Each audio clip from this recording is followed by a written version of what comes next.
I am here with a literal legend Sterling. What's up, y'all? It's your girl, Amylah Charles, and welcome to the Under the Sun podcast, where we talk about everything under the sun in order to broaden your horizon. I am here with a literal legend Sterling, a 2026 high school graduate who has already racked up so many accolades. He is the winner of the Cobb County Film Festival for 2 consecutive years. He had received the Best Direction at the Atlanta High School Film. He's also the official selection at the All American High School Film Festival, where his work was screened at Times Square Theater. He's also recognized by his county by his accomplishments and as a growing filmmaker. He's just a legendary person, truly living up to his name. Without further ado, Legend Sterling. Hi, thank you. So, did you start off with creative roots? Um, that's a good question. I think creativity has always been, I've always been surrounded by creativity. From a young age, I would, go on photo shoots with my dad. And there's actually pictures of me holding his camera while he's like, doing his own work. So I think that was, some subtle foreshadowing in the earlier stages of my life. So definitely, I'd say creativity has been a huge part of my life. So yeah. That's amazing. And during your journey, I see you've made a lot of content, a lot of accolades, which is truly inspiring. And one thing that I was really drawn to was how you turned your graduation into a cinematic experience. Why was it so important for you to document that portion of your life, the end of the beginning? I'm very glad you asked that. So, as you know, graduation is like a huge part of any student's, journey in whatever school they're in. So I felt, or actually, no, my dad actually, he would stress to me the importance of, moments, right? And he would always tell me how much I'm going to look back on the times that I had in high school. And I wanted to do my best to capture them uh, in the best way that I could, and obviously the way I know how to.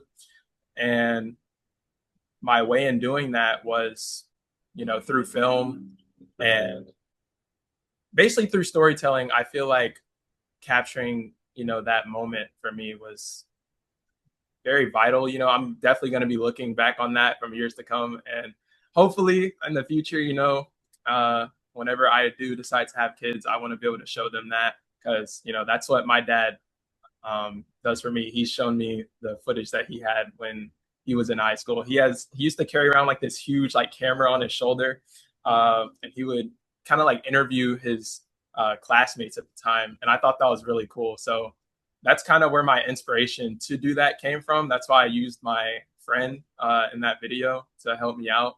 I'd actually known him since middle school, so it was a nice. I thought it was a nice send off and marker for what's to come in my future. That's amazing. So how did you go about living in the moment, but also making sure that you were getting those great shots that you got? That's also another good question. So I'll start with that. The living in the moment part is exactly what it sounds like. I was just living in the moment.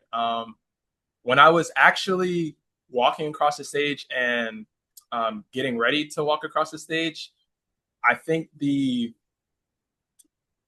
I guess the intensity of the situation was finally starting to set in. I think I was more nervous uh, there was like this tunnel that we had to walk through before we got out and sat everywhere where we would be graduating from. So I think that walk in the tunnel was like more like, I guess, nerve wracking than anything, because you can hear like the muffled crowd in the outside like cheering for their students, and it was a very interesting experience. And by the time I got to the stage, I'd honestly forgotten about the fact that I was recording my graduation. So um, once I got off the stage, I looked over to my family. They were cheering me on, and it was really nice. So the living in the moment part honestly came naturally, uh, but making sure I got the footage was a whole other thing. So before I got, um, I guess, into the venue, I was kind of like preparing. So it was actually really hectic.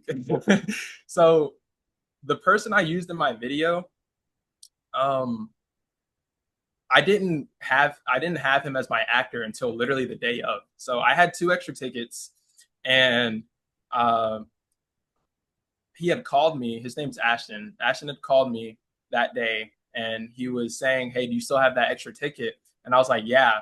And I gave him the price. He was like, "I don't know, man. I've been buying a lot of tickets for my friends. I don't know if I can buy it." But I was thinking like, I don't have another actor for my idea, so I made him a deal. I said, "Hey, if you act in this little video I'm making, I'll give you the ticket for free." And he was like, "Bet." So that's how we got that uh, done.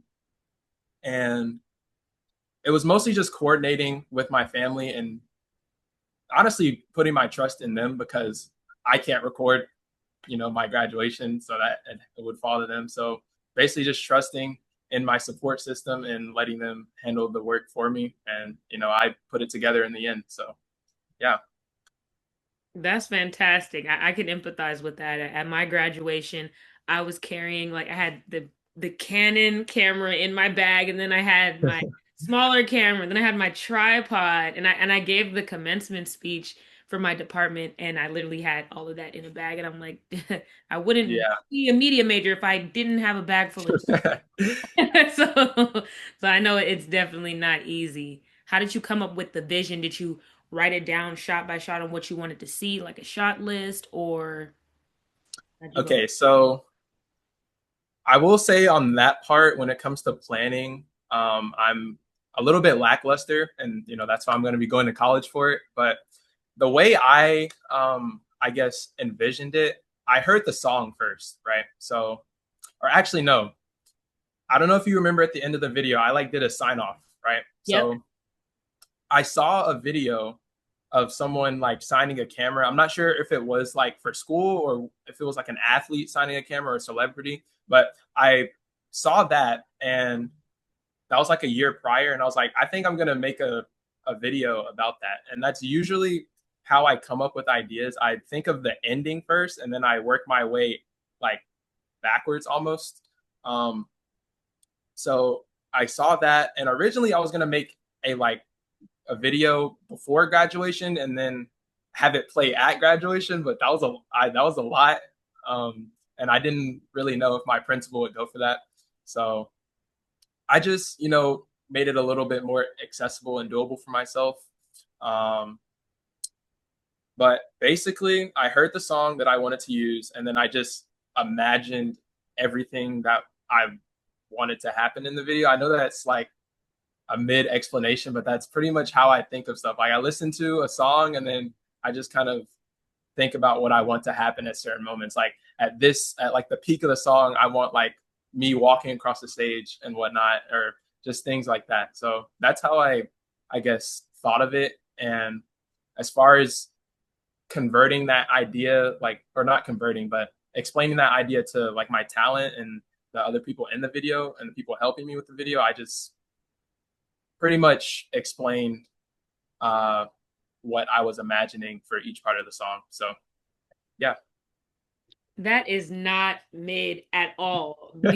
And I think that people sometimes miss out on, sometimes they're so caught up with structure and jargon and what seems correct in the industry. But at the end of the day, it's all operated off of your passion and your love for what you do. So that's a perfect statement. Being able to imagine that in your mind and go for it just really shows how legendary that you are already in the making. And so you've made so many films and projects with only being in high school. How did that come about? So that came about in a more interesting way, I think. I actually wasn't entirely into film before I got into high school. So originally I started off with editing, and I got into editing because I wanted to be a YouTuber. uh, I used to I still play video games. And when I was younger, I wanted to make YouTube videos about me playing those games. And the way to do that is, you got to edit your own videos, right? So I started editing in middle school, and then once I got to high school, I actually showed up late, which I think that played a role in, um, I guess, getting the class that I got, because the teacher, my film teacher, is I cannot thank her enough for everything that she's done for me. But I'll get back to her. But basically, because I showed up late, I had to go to the school counselor to get my classes sorted out, and uh, the counselor basically asked me what I was interested in, and I said, I don't know why I said this, by the way. I said I like making videos, and me saying that, he was like, "Oh, we have a class for that." So I'm like, "You guys have classes for making videos?" Like, to me, that was unheard of. Like, I had no idea that schools would actually like cater to things of that nature. So when I heard there was a class for that, I was like, "Bet." So um, when I started making videos in that class, it was just for assignments. And then I guess one of the videos, since I had experience in editing, one of the videos I made was like almost like a YouTube commentary. And my teacher was like, "Wow, this is really high quality." And she ended up, I guess, letting the like school, like, um, like sports coaches know, and they ended up having me like make promo videos for our baseball, football, basketball, like all of our sports teams. So that's how I ended up picking up the camera, because originally I was just all, post production, I guess. Um, but yeah, that's how I got into, using the camera. But where film came in, my film teacher, she just, I don't know, she just asked me one day, was like, "Hey, you want to do this Cobb County Film Festival?" I'm like, "Sure." Um, the first idea I did, wait, I think that answered your question though. You wanted to know just how I got into film, right? Yeah, keep going, keep going. Okay, all right. The first idea that I had actually was a parody of an idea I saw on YouTube. Um, so we basically just remade this video we saw on YouTube, and it was funny. But when we entered it and they saw it, like we only got ninth place, which is honestly pretty good for the first year of doing that. I was a freshman, and I wanted to win, but ninth place my first year, I was still pretty happy about that. But the next year came around, and I felt like I needed to try something new. I wanted to actually express my ideas instead of just taking someone else's and you know parodying it, making a parody of it. So I made my idea. Would you like to know what the film was about, or just the? Yeah, yeah, whatever you want to share, whatever you're comfortable with. Okay, all right. So this goes back to like how I kind of think of my ideas, right? So I was in the shower, and I don't know how I thought of this. It just came into my head randomly. I thought of the ending of my film. Basically, it was a kid in his room, and he gets a text message, and like the kid is here, and the phone is like across the room from him, and you could like see like the message bubble above the phone, and he like turns around to look at the message, and the message is supposed to be from his mom, and basically the distance from him, or him and the phone was supposed to be it was like a match cut. So he would be here, and then it would match cut to where the phone was, and it's like a gravestone, right? So basically, that was supposed to be symbolic of whoever was texting him is dead, right? And I was like, wow, I think that'd be a interesting, you know, like ending to a movie. But where everything else comes in is like, how do I get to that point, right? So I thought of the storyline of how I would get to that scene I thought of in my head, and basically I kind of made it about me. Well, no one's died in my life, so I don't want you to think that, right? But the story was about procrastination, right? I struggle with procrastination, um, and I felt like the perfect story for like my. I felt like this is my real debut short film because it was like actually my idea. But I feel like a good start would be procrastination. I feel like a lot of high schoolers can relate to procrastination, even people out of high school. Um, so I took procrastination and I made like the consequences of procrastinating, and I like dialed it up to 11 basically. So it was about a kid who, a high schooler who procrastinates. His mom's telling him to take out the trash. He's not doing it. He's playing video games all day. And we just keep seeing little instances of him procrastinating throughout the film until his mom's at work and she forgets her inhaler at home. And she's like, yo, can you bring my inhaler, please? And he's like, yeah, I'll do it. But he ends up procrastinating. The film's called I'll Do It Later, by the way. So he throughout the film, every time his mom asks him to do something, he says, I'll do it later, right? So she asks him this final thing, and he ends up procrastinating. He falls asleep. He wakes up the next morning. He has a bunch of missed calls from his mom. She left him a voicemail, and he's listening to it. And he's kind of like panicking, walking around his house, pacing. And it's kind of like a little like montage of that. And toward the end of the montage, it goes back to that scene I thought of in my head where he's across the room and the phone is on the other side with the message. And then it match cuts to him at a graveyard with, uh, you know, his mom who passed away. So that was the first film I ended up making. I don't know if you had any questions about that, but um, yeah, I entered it. I ended up winning that festival. That was really nice. And that film actually took me pretty far. That's the film that got me into the New York and Atlanta film festivals.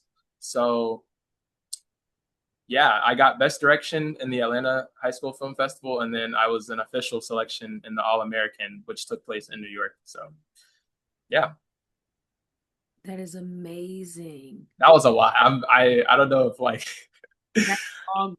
No, what you're saying is valid, and it needs to be heard. People need to see that there are people out here actively sharing their art and showcasing like human emotion. I love how you transferred that feeling of procrastination into a whole body of work that people at all stages of life can relate to. Wow, yeah, that's deep. That's deep how yeah. you yeah, and I you want to explain it well.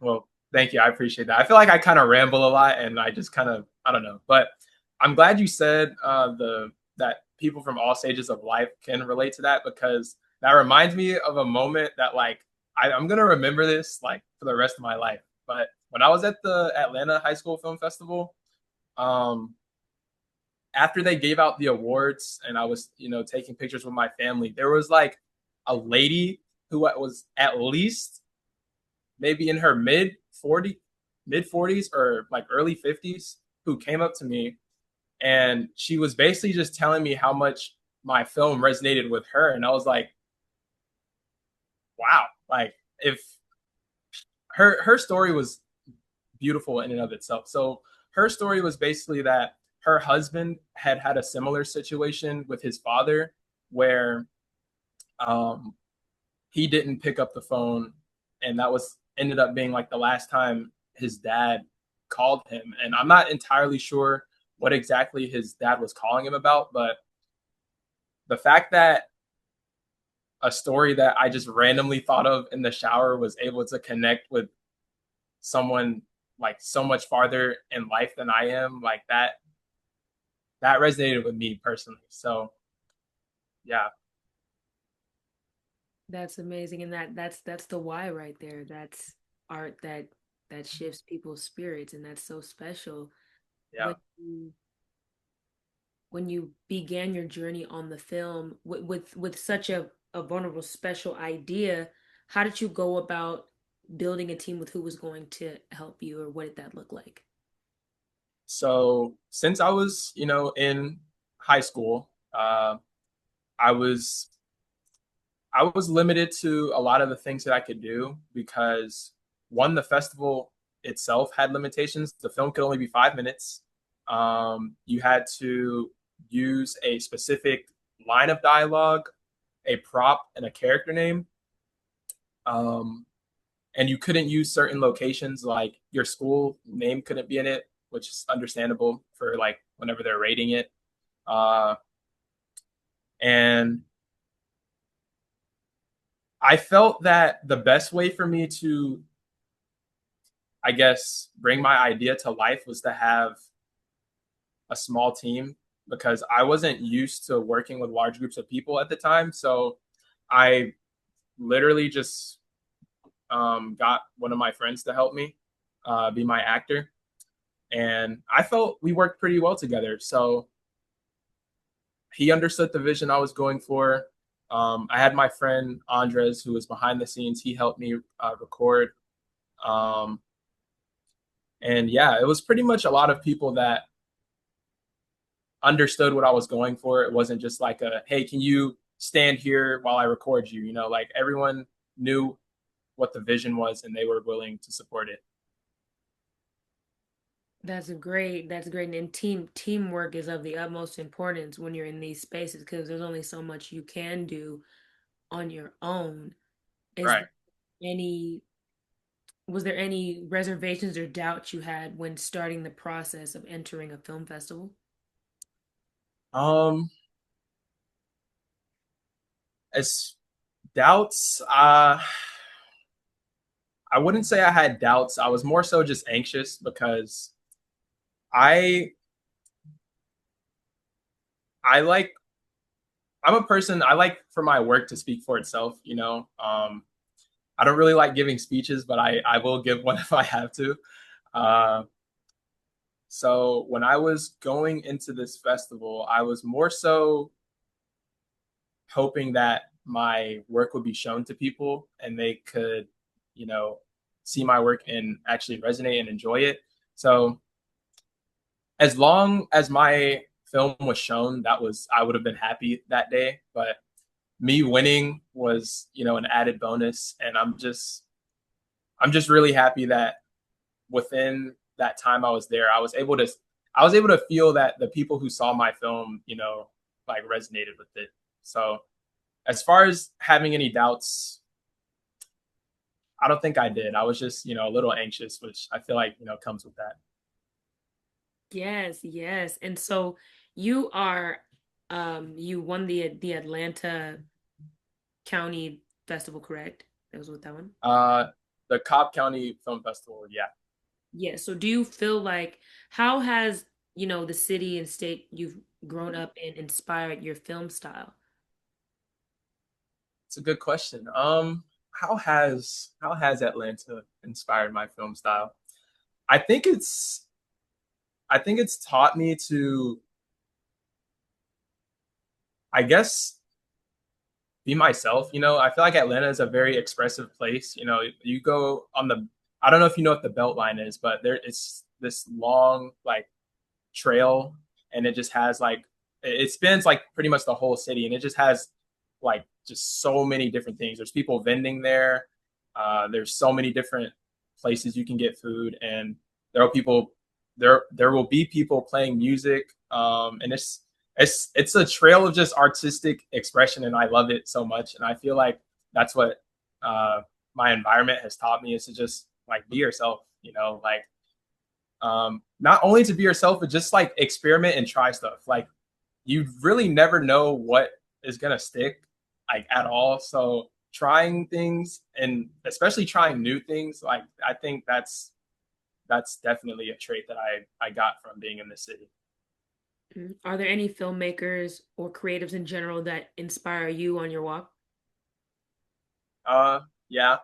Um, this might sound, I guess, cliche, but I really enjoy Ryan Coogler's work. He's a very prominent figure in the Black community and in the film industry in general. And I feel like the work he produces not only can inspire people, but it just goes to show like the intelligence you have to be a good director. Like when I watched Sinners, the thing I got from it was completely different from what my stepmom got from it. She's very into history and she's just a very knowledgeable person. When I watched Sinners, I was more so encapsulated by the visuals and the cinematography and what it took to actually make the scene look the way it did. But she was more so invested in the historical significance of the locations, the dialogue, and just the storyline in general. So I know that whenever I get to that level, I want my films to have a similar effect on people. Like I want people to cherish and enjoy my films in different ways. So like someone could take, oh, I really like the storytelling, and then someone else could be like, oh, I really loved how he visually told this. So definitely Ryan Coogler is up there. I love that. I love that. That's perfect. That's perfect. I think about how what what what barriers he was breaking when he put forth work such as that, when he hadn't seen things like that even created. And I connected back to your short film being a black man yourself and creating such a vulnerable piece of work talking about procrastination, but how that can transfer into a domino effect. And so circling back to you in that moment when you're creating, are you keeping society in mind? Do you have is there any nervousness surrounding, oh man, I'm about to drop this piece? What is the audience going to think about it? When I was making that film specifically, I will say that I was I don't think I was thinking on as broad of a scale as I am now, because I was, I believe, a sophomore. I think I gained a lot of my um, intelligence about just the world um, this year and my junior year. So my senior and junior year.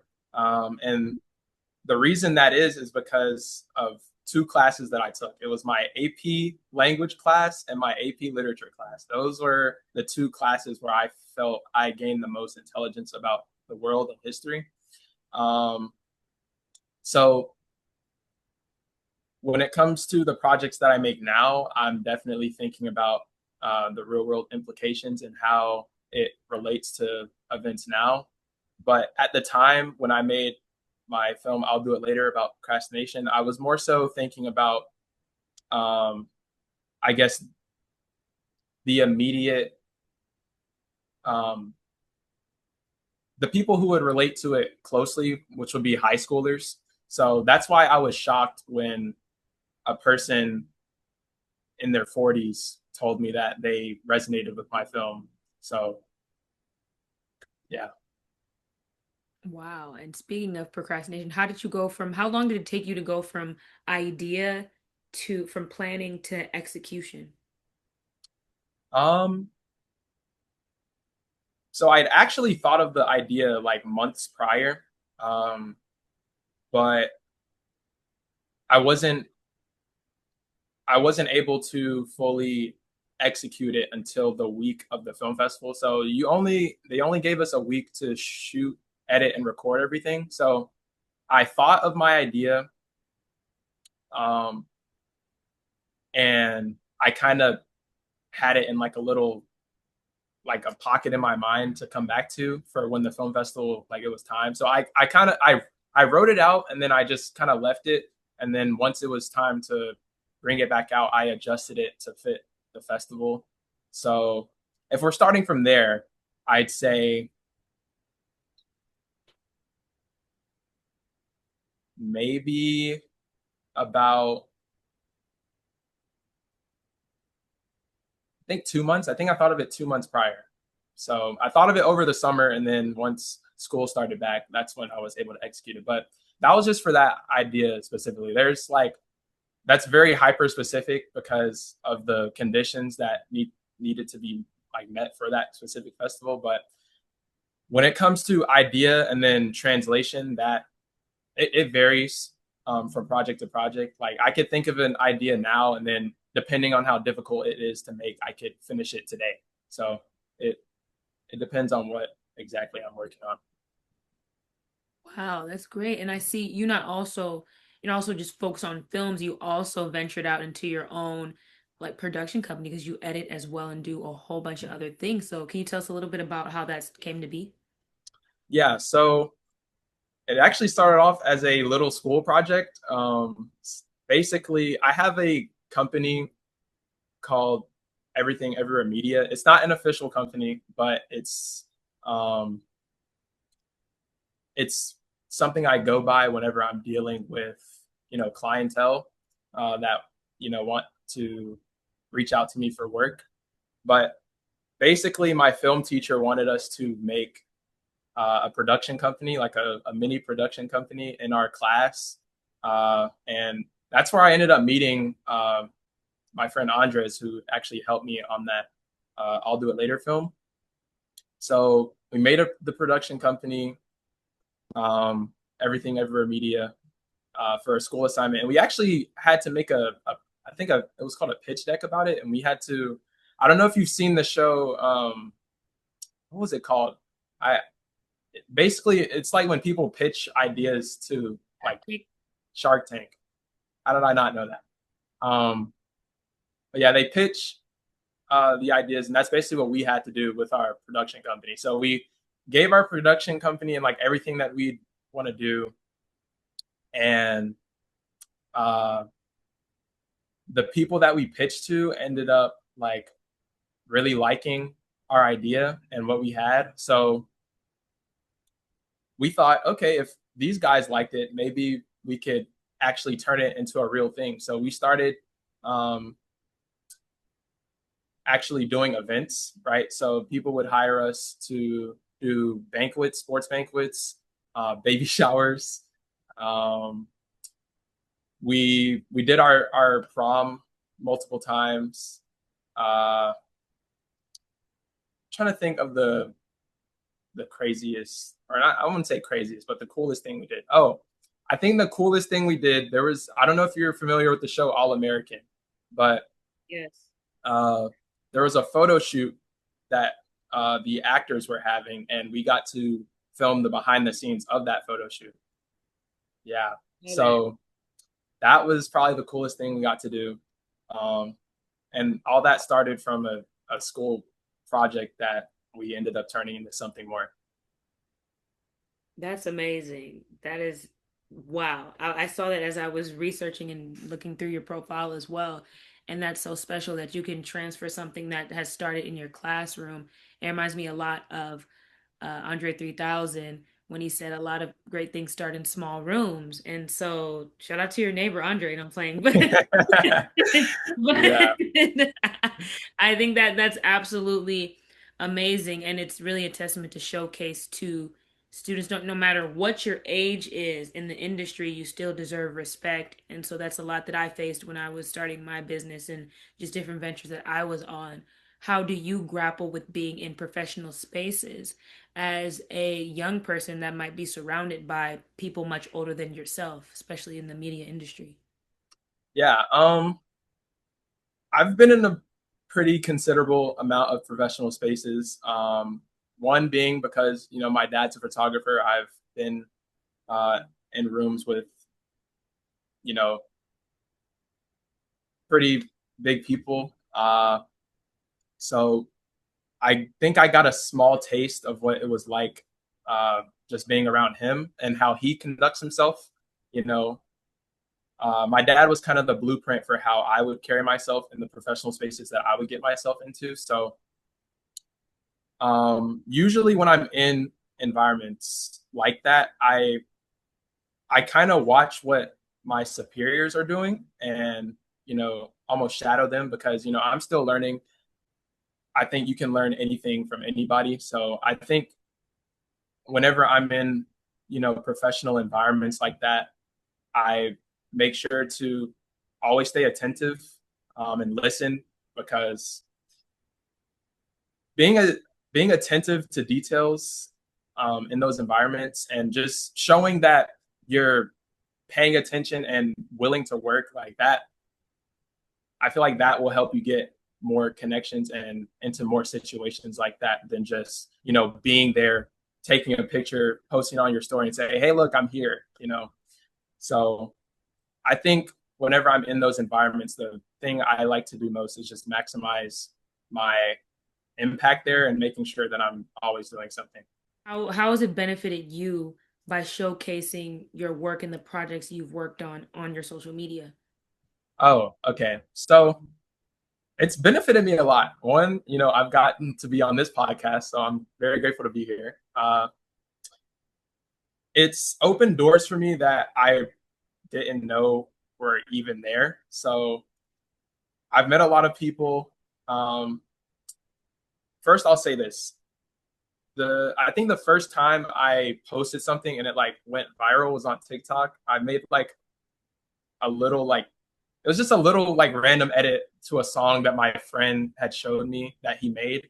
And I made a video to it, and that was the first time I like went viral on any social media platform. And I had a lot of like artists or up and coming artists reach out to me.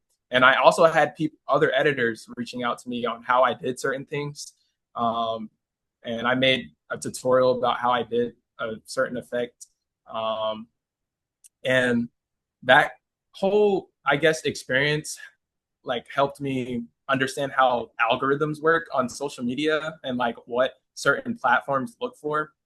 Um, like on Instagram, I noticed they like content like they like tutorial content, and the content that I made with my graduation video, like it did pretty well. It it got, I think, 100,000 views right now. But I posted that same video on TikTok and it didn't do as well. So that helped me learn that like different platforms have like different, I guess, like algorithms and stuff. But basically, me posting my work just opened doors for me, and to meet new people and also just continue, I guess, growing my platform. That's amazing. Just seeing that, like, it just got so many likes, so much attention. So, like, when you're in that space, do you how do you maintain your understanding of the value of your work? I know some people really get caught up in, oh, like, maybe it didn't get enough likes, so maybe that's not good. How do you just sit in that understanding of what I created is is amazing. Yeah. So when it comes to, I'm assuming you're asking, like, let's say I make a video, I spend a lot of time on it, it doesn't do a lot of like do Right. well, and then I'm like, oh, since it didn't do well, it must be bad. I don't think I don't think that's necessarily the case, for a lot of things. Like, prime example, I posted one video on Instagram, it did well. I posted the same video on TikTok, it didn't do as well. So whenever a video doesn't perform well in my eyes, I'm just thinking, okay, it's not that the video was bad, it just wasn't, I guess, catered entirely to this specific algorithm. Um, and I don't let those setbacks like take the joy out of that I had when I was making the video. Like, I think the most fun I have is when I'm making the video and like an effect that I didn't even know I could do ended up working better than I thought it would. So um yeah, I just look at it as, it like not everything is gonna stick. You just, keep trying until something does. And once something does stick, you keep pushing out things similar to that. That is great. Yeah, I feel like the value lies in, the feeling you get from creating it and whose lives it touches. And so the algorithm or a double tap is Oh out. my God. I'm glad you said that. The comments are literally my favorite part. I take back what I said about editing and seeing cool effects is my favorite part. Hearing people's comments or seeing people's comments are my favorite part. there was a lady under that video, my graduation video, who said, "Oh my God, like you're not even my son, and I'm so proud of you." That was like, that actually made my day. So definitely the comments are the best parts. Like I had a video that I made um, that was just showcasing. I edited a video to a Tyler the Creator song, and that's my most viral video on Instagram. It did pretty good. Uh, but it didn't have as many comments, right? Which there were comments, but they were all just like fire emojis. And I was like, okay. But the videos I make where it actually emotionally engages people and they like write whole paragraphs in the comments, like those, that's what I love reading those comments. That's amazing that it has that reach and that impact. I see that you're also a you like to manifest. I saw it in your bio saying I'm going to win an Oscar one day. That Yeah. that's so cool. I mean, yeah, what can I say? I think I'm not that much of a spiritual person, but I I believe in speaking things into existence. I think saying that I can do something will help me uh, get to that level, and then once it does happen, it'll be like, this guy knew from the start, you know what I'm saying? So I don't want to say it's necessarily, manifesting. I think it's like having confidence in myself and, my abilities to uh, bring my dreams to light. But yeah. That's really cool. And so I wanted to play a quick little game since you are Okay. a man of making statements about where you see your career at. So, for example, I'm going to start off with blank will be in my movie one day. And then I'll follow it up with a couple other statements so that you could fill in the blank. So the first one is, like I said, blank will be in my movie one day. It could be anything. Are you saying like an actor specifically? Yeah. Act. Okay.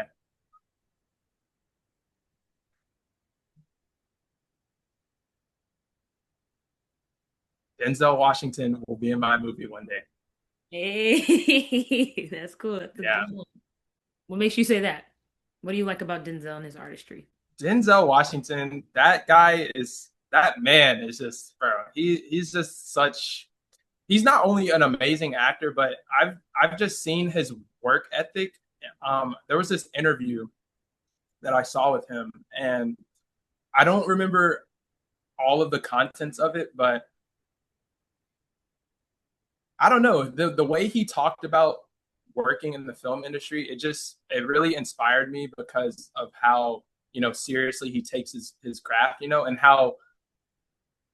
Oh, I remember. So he was talking. I think he was being interviewed by someone, or it was like an up and coming somebody. Like it was someone that was earlier in their career, who had gotten a job and would be able to work on set with Denzel Washington. And he basically just said, "Hey, man, I'll see you at work," right? Um, and I know that's like really like simple and not like that crazy, but I don't know. I feel like that interaction like just shows, I guess, his care for I guess younger people getting into the film industry, and just I don't know, his dedication to what he does. I really I feel like working with him one day would be amazing. So we ended off on Denzel Washington. So my next fill in the blank for you is I will direct a movie for blank. So you can insert any production company team that you want to work with. For example, I'll direct a movie for Marvel. This is gonna sound cliche again, but I want to direct, or is that how you said it? I want to direct a movie for. Yeah, let's go with that. Okay, okay. Oh no, you said I will, right? I will. Yeah, I will. There we Okay, go. okay, There we go. okay. I will direct a movie for A24. That's a good Yeah, one. That's a good yeah. one. I don't know. A24, I know a lot of I guess indie filmmakers, like that's a big goal of theirs. But I like I guess the the more freeing nature of A24. There was a guy, he directed Obsession. I don't know, I'm not sure if you've seen that movie. I haven't personally, but I've seen interviews with the director. Um, he actually turned down an offer from A24 because he wanted his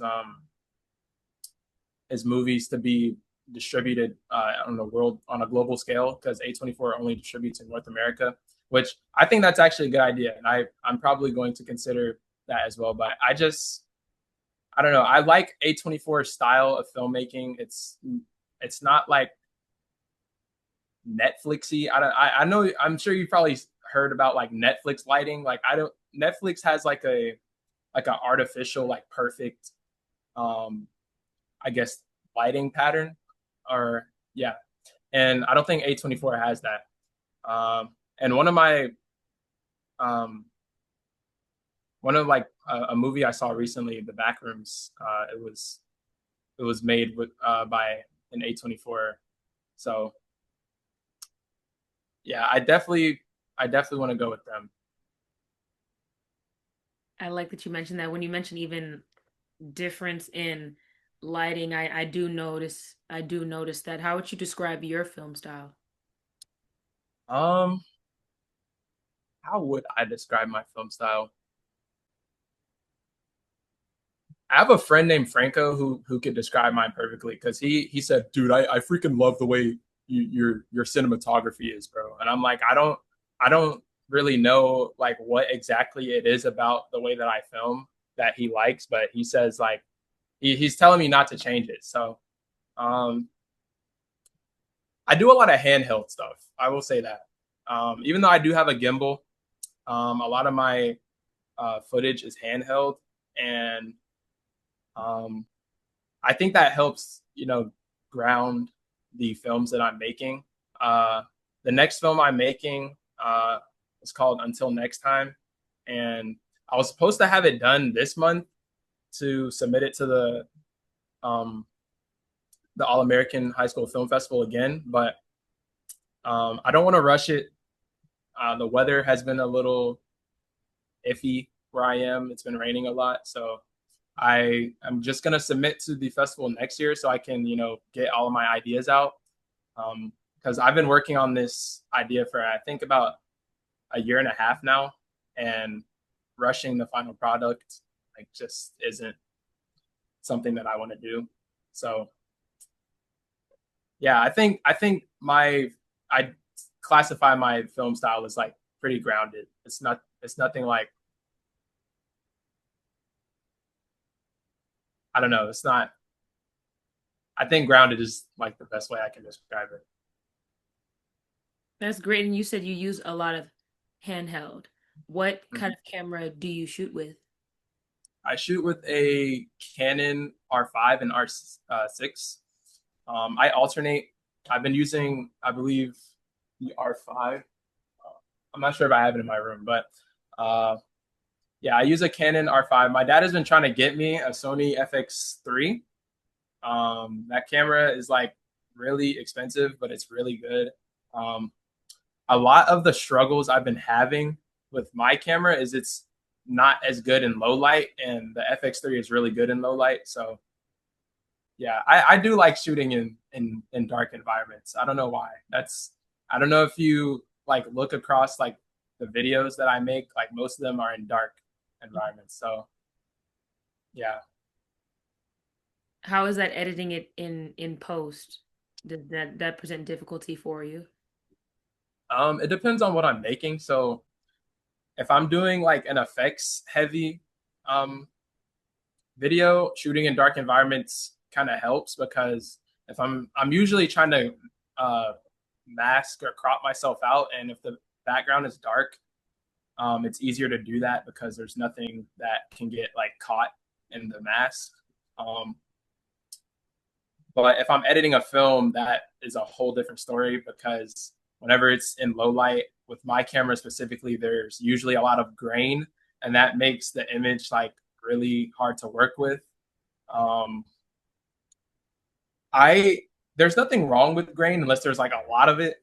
And I usually end up artificially adding grain into my films later because I like that filmy, grainy look of just movies in general. So yeah, it varies. It can either be very hard to work with dark footage or very easy to work with dark footage. Yes, and so what got you into like all that special editing that you do?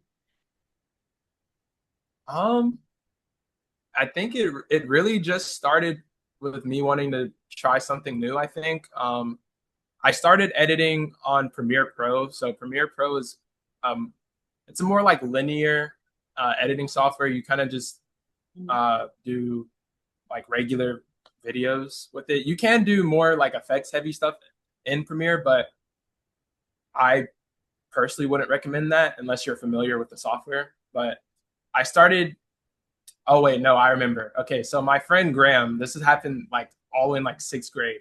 My friend Graham, like one day he was like, dude, you gotta check out this new editing software, bro. It's called After Effects. And I'm like, After Effects? What is that? So he showed me a video he made on After Effects, and it looked exactly like a video that like one of my favorite YouTubers like made, like his editing style. It's like, I'm getting this software like immediately. And like ever since then I've been on After Effects, and as it sounds, After Effects, like it's usually used to add effects to videos after you've like edited them. So like you do something in Premiere and then put it in After Effects to, add whatever you want. But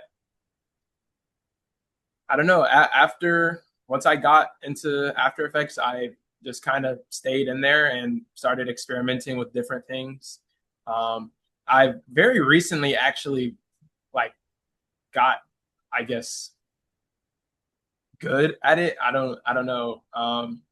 I There was this style called motion graphics that I recently started doing, and that's probably my favorite style that I've learned in that software. So, and yeah, that's how I got into it. My friend one day was like, "Yo, you should try this," and I was like, "I'll do that." That's great. That's great. And I want to know from you, what advice? So I have a little brother and he loves to create, loves to edit, loves to make films. And like Nice. him himself, like a lot of other creatives, I mean, I love to make films as well, but they don't have really much to work with. They have their phone, they have whatever editing app they're able to download, and maybe sometimes they're not a tripod. So what are like three components or three pieces of advice that you would give for a plan of action for somebody who doesn't have a lot of resources but still wants to make impactful work and doesn't want to wait on all the bells and whistles? Right. What I can say with that is make sure that whatever you're creating, I think the storyline first has to be strong, right? You could make something that looks visually nice, it has all the bells and whistles, but if the story sucks, then you don't really have anything to work with. So I think depending on whatever it is that you're trying to work on, so let's say it is filmmaking, I'd say make sure you refine your story as well as you can, and utilize natural lighting.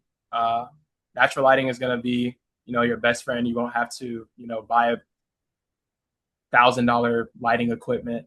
And good lighting can make a bad camera look good if you use it properly. So, uh, good lighting and making sure your story is strong, um, and having good audio too.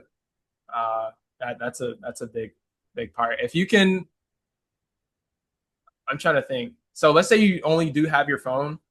I'd say like you could probably. I do a lot of ADR. Do you know what ADR is? Yeah, it's like audio, like what is that? Let us know. It's basically when you record audio for a project after you shoot it. So let's say you record Yeah, yeah. something. Yeah, I did ADR on my graduation video. Like like me talking and all that. I'm not sure if you could tell, but I did all that in post because we weren't able to get the best audio the day of. So yeah, and I recorded some of the audio like on my phone. So uh, if you have a good story, utilize natural lighting, and get good audio, which you can use with your phone, I think that's probably your three best options there, um, in working with a low budget. And also, I'll say this: I think the best ideas come when you have limited resources. So don't wait until like, oh, I need all this crazy equipment to make good stuff. You try.